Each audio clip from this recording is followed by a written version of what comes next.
കൊല്ലം പരവൂർ മുനിസിപ്പാലിറ്റിയിലെ പ്ലാസ്റ്റിക് മാലിന്യ സംസ്കരണ കേന്ദ്രത്തിൽ തുടർച്ചയായി ഉണ്ടാകുന്ന തീപിടുത്തത്തിൽ പൊറുതിമുട്ടി നാട്ടുകാർ.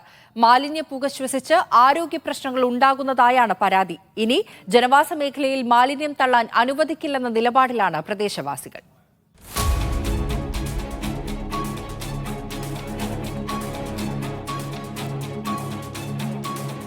കഴിഞ്ഞ ആഴ്ച 4 മണിക്ക് കാണുന്നത് ഇവിടെ ജോലിക്കാർ 2 പേര് വന്ന്. അവർ പറയുന്നു ഒരാളെ വന്നോളെന്ന്.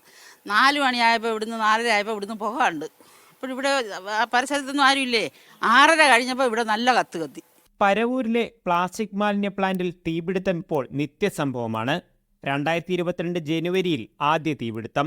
കഴിഞ്ഞ 2 മാസത്തിനിടെ 2 തവണ മാലിന്യ സംസ്കരണ കേന്ദ്രത്തിന് തീപിടിച്ചു.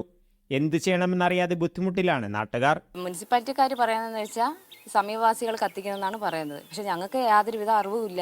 പുക ശ്വസിച്ച് എല്ലാവർക്കും അസുഖമാണ്. ഈ ലാസ്റ്റ് കത്തിയ പുക ശ്വസിച്ച് ഇപ്പോഴും ഞങ്ങൾക്ക് ശ്വാസം മുട്ട് ഇന്നേ വരെ മാറിയിട്ടില്ല. എല്ലാവരും അസുഖക്കാരായി. ജനവാസ മേഖലയിൽ പ്രവർത്തിക്കുന്ന പ്ലാന്റിന് തൊട്ടടുത്തായി സ്കൂളും അങ്കണവാടിയുമുണ്ട്. തീപിടുത്തമുണ്ടായ ശേഷവും പ്ലാസ്റ്റിക് മാലിന്യവുമായി എത്തിയ വാഹനം നാട്ടുകാർ തടഞ്ഞു. 32 വാർഡിലെ പ്ലാസ്റ്റിക്കും ശേഖരിച്ച് ഇവിടെയാണ് കൊണ്ടുവരുന്നത്.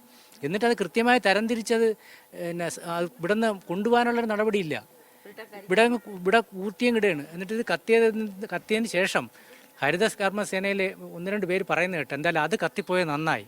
അപ്പോൾ അത്തരത്തിൽ വളരെ ഗുരുതരമായ അലംഭാവമാണ് നഗരസഭയുടെ ഭാഗത്തുനിന്നുണ്ടായിട്ടുള്ളത്. തീപിടുത്തത്തിൽ പ്ലാന്റിലെ യന്ത്രസാമഗ്രികൾ ഉൾപ്പെടെ കത്തി നശിച്ചു.